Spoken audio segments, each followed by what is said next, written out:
പരീക്ഷ കാലഘട്ടമല്ലേ? ടെൻഷനുണ്ടോ മക്കളെ നിങ്ങൾക്ക്? പക്ഷേ ടെൻഷൻ അടിക്കണ്ട കേട്ടോ.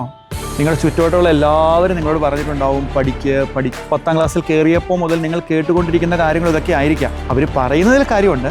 പരീക്ഷയുടെ റിസൾട്ടൊക്കെ വരുമ്പോഴേക്കും പലപ്പോഴും പേടിയാണ്. മെയ് മാസമൊക്കെ ആകുമ്പോഴേക്കും പേടിയാണ്. കാരണം ഇവരൊക്കെ പോയി ആത്മഹത്യ ചെയ്യും. മക്കളെ, നിങ്ങളൊന്നും അങ്ങനെ ചെയ്യരുത് കേട്ടോ. നിങ്ങൾക്ക് എത്രമാത്രം മനസ്സിൽ ബുദ്ധിമുട്ട് തോന്നിയാലും നിങ്ങളുടെ പള്ളിയിൽ ഒരു വികാരിയച്ഛൻ ഉണ്ടാവും, ഒരു സിസ്റ്റർ ഉണ്ടാവും. ആരോടും പറയാൻ പറ്റിയില്ലെങ്കിലും അവരോട് പോയിട്ട് ഈ കാര്യങ്ങളൊക്കെ, നിങ്ങൾക്ക് എന്തെങ്കിലും വിഷമങ്ങളുണ്ടെങ്കിൽ, ടെൻഷൻ ഉണ്ടെങ്കിൽ ഒന്ന് പറയണം കേട്ടോ. മാതാപിതാക്കൾ ഒരുപാട് അവരുടെ അടുത്ത് ടെൻഷൻ അടിപ്പിക്കുന്ന രീതിയിൽ സംസാരിക്കണം. അതുകൊണ്ട് അച്ഛൻ പറയുന്ന കുറച്ച് കാര്യങ്ങൾ ഈ പരീക്ഷ കാലഘട്ടത്തിൽ പ്രവേശിക്കുമ്പോൾ നിങ്ങൾ ശ്രദ്ധിക്കുക.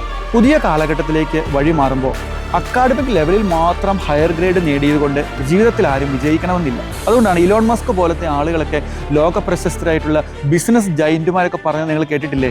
അതുകൊണ്ട് 10ാം ക്ലാസ്സിൻ്റെയും +1-ൻ്റെയും +2-ൻ്റെയും പരീക്ഷയിലേക്ക് കയറുന്ന എൻ്റെ മക്കളോട് പ്രത്യേകമായിട്ട്, എന്നാൽ ബാക്കിയുള്ള എല്ലാ അനിയന്മാരോടും അനിയത്തിമാരോടും സ്നേഹപൂർവ്വം ഒരു മുതിർന്ന ജ്യേഷ്ഠൻ്റെ സ്ഥാനത്ത് നിന്നുകൊണ്ട് ഒരു വൈദികൻ എന്ന രീതിയിൽ ഈ അച്ഛന് സ്നേഹത്തോടെ നിങ്ങളോട് പറയാനുള്ളത്, മാതാപിതാക്കളോട് അച്ഛന് പറയാനുള്ളത്, ഒരുപാട് മക്കളെ പ്രഷർ ചെയ്യുമ്പോൾ മക്കൾ അറിയാതെ ഒരു സൈക്കോളജിക്കൽ ഒരു ടെക്നിക്ക് അവരെടുക്കും. അവസാനം നിർത്തുന്നതിന് മുൻപ് ഒരു കഥ പറയട്ടെ. ഗ്രാമറൊന്നുമില്ലാത്ത ചെറിയൊരു കഥ ചിലപ്പോൾ ഉപകാരപ്പെട്ടേക്കും. അൾത്താരയിലെ മാലാഖമാർ.